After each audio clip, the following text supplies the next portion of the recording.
professeur Heidegger. Oh, vous ne pouvez pas imaginer la joie que vous me donnez.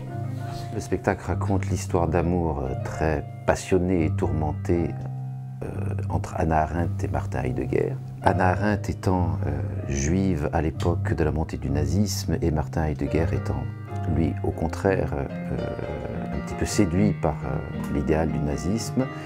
Cette histoire d'amour a quand même perduré toute leur vie d'ailleurs. Quelquefois je me déteste d'être à ce point une femme. Et tu comprends pas? J'étais dans la peau. C'est une pièce en 5 rencontres, entre 1925, première rencontre, et la dernière rencontre est en 1950, à la fin de la guerre donc. Pour moi, tu seras toujours ma petite Anna qui est arrivée un jour dans mon bureau avec son imperméable trop grand et son chapeau ridicule.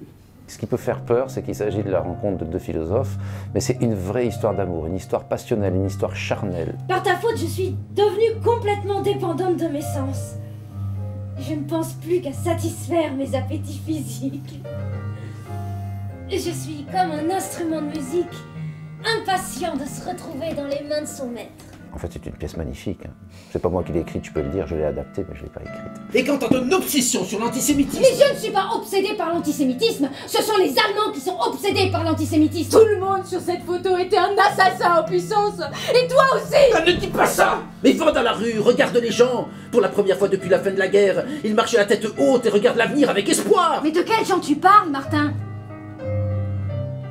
À toi. Pour toujours.